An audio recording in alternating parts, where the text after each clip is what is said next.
Hey guys, in today's video, I'm going to be going over the Thumbtack Pro app. Many of you have been requesting this video and that I give a in-depth look at this app with you all, maybe before you get started, or maybe you just started using it and you want some more information on it.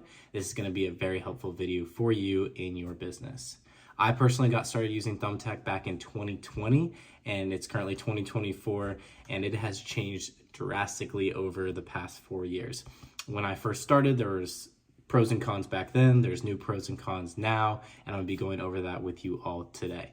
So I got started, like I said, back in 2020 using the Thumbtack Pro app for my local moving service company. Now, I wasn't really a moving company then at that point. I was more of just like a labor service, whatever you need done. I was in college, so I just, whatever, came my way, I took it. Now, Thumbtack's a great platform if you're trying to get started, using this app, trying to get some leads coming in. Maybe you have tried some door-to-door stuff, some guerrilla marketing they call it, but maybe you're just not getting any traction. This is going to be a great way to, give you that boost before, you start rocking and rolling in your business. I use Thumbtack as more of a cushion. It gives us a little bit of leads here and there, but it's not what we, completely use for our business.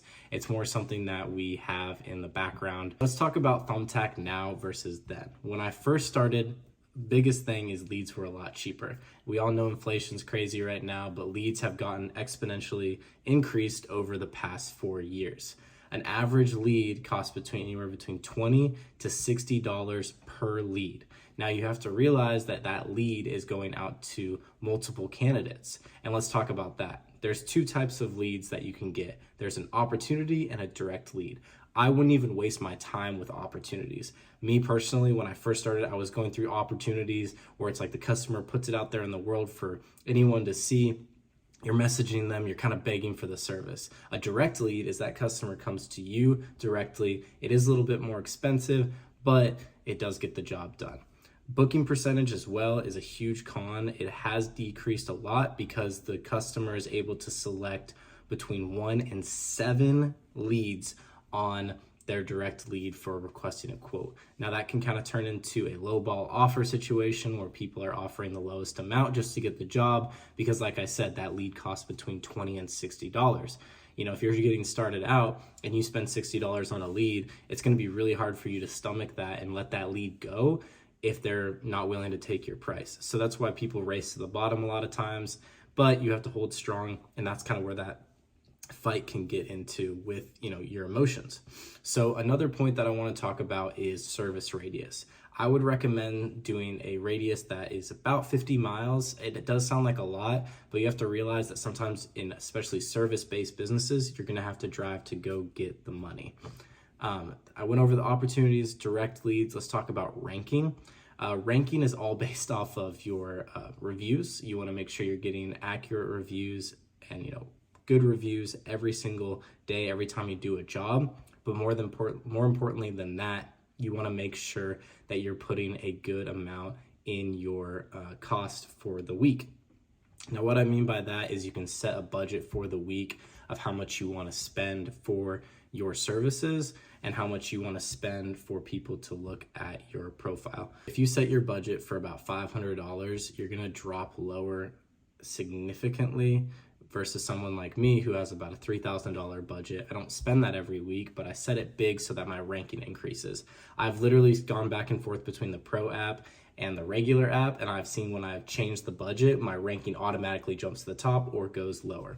You're really not going to get a whole lot of business if your, page number isn't first, if you're not on the first page, things like that. It's going to be a harder time for you to get, good customers.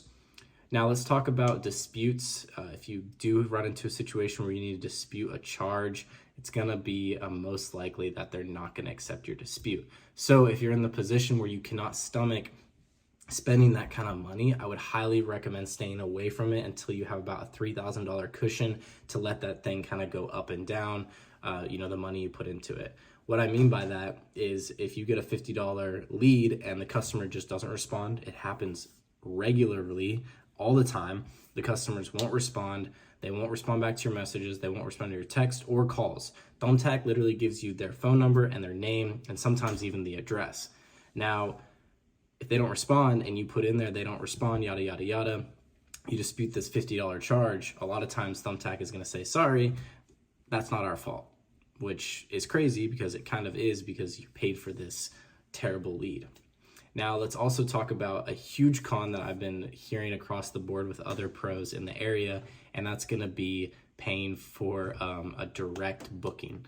An automatic booking is what they call it specifically. You have to have automatic bookings turned on for your services. I don't know why, it's just kind of a money grab situation, but this is where things get really, really expensive. You can have a 2-bedroom apartment. Let's say, for example, we make between $600 to $800. Thumbtack knows that. They have smart people working there that know kind of average cost and what the percentage is that they should take.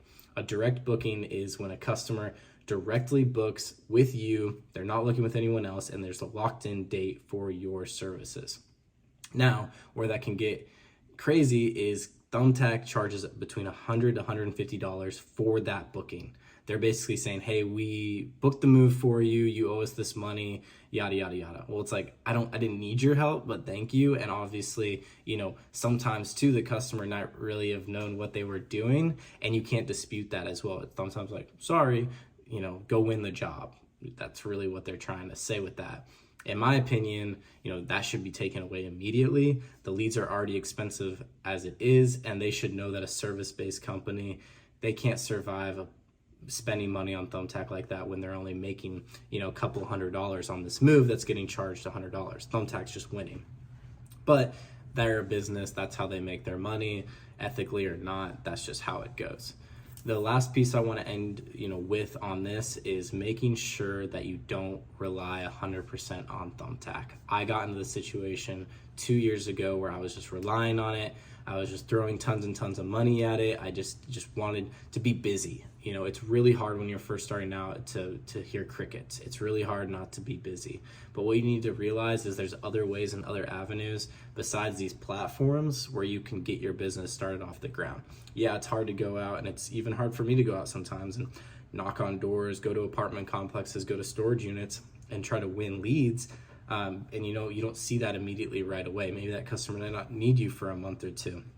But that's why businesses take time to grow, and Thumbtack's definitely an accelerator, but I wouldn't rely 100% on it, because at the end of the day, you don't want to build your brand around a app like I did in the past. So learn from my mistakes on that. We ranked up to about, I think, 500 reviews. We had a great profile on there. We still do have a profile on there, but there was at the point where I was like, I had to spend the money because my business was propped up on that app.